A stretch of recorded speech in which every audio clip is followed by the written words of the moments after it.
Joining us now is Oklahoma Senator, Republican Senator, that is, Markwayne Mullin. Senator, it's great to have you with us. Thank you so much.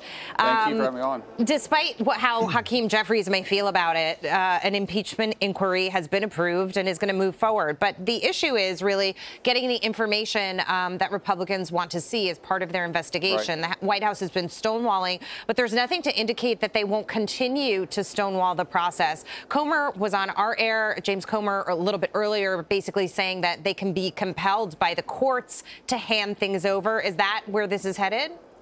Yeah, absolutely. And let's go back to Hakeem Jeffries for a second. His memory must be really short because the Democrats played politics with the impeachment of President Trump not once but twice because of their hatred from him. What the Republicans are doing here is they're going through the process. The impeachment inquiry just allows them to have access to the records that the White House would not share with us. Now, keep in mind, we can subpoena those records. We can take it to the DOJ. The DOJ has to give us that information because the impeachment inquiry has taken place. Beforehand, they could deny it. Now, mind you, the DOJ is ran by President Biden. Now they can't deny the information. What we don't want to do, what the Republicans do not want to do, is we don't want to play politics with this. The high threshold for impeachment needs to be achieved. That means a misdemeanor, treason, or high crime.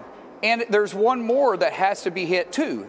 Did it happen while he was in office? Because remember, if he gets impeached through the House, the Senate has to put him on trial. And what we have been very clear is they need to send us a strong case so we can also convict, because Republicans do not want to play politics with this impeachment of Biden. Senator, you just kind of touched on the question that I wanted to ask you, which is, isn't there a risk now that the impeachment inquiry has been started, if this does not lead to an impeachment in an election year, doesn't this run the risk that you at least would have the perception that President Biden has been exonerated?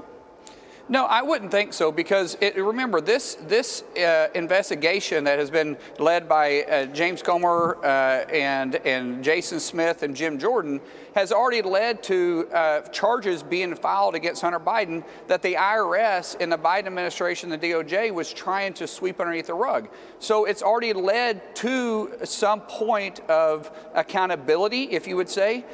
But we don't know how far it goes up the line. And once again, the House would have never passed the impeachment inquiry if the White House would have been transparent. The more they're hiding from us, the more we feel like we have to take the next step. And that's what led to this. We gave them plenty of time. The Republicans have gave the White House and the Biden administration plenty of time to respond to our questions, and they absolutely refused. When we went to the court and asked them to force them to comply, they came back and basically told us, pass an impeachment inquiry, and then we'll comply.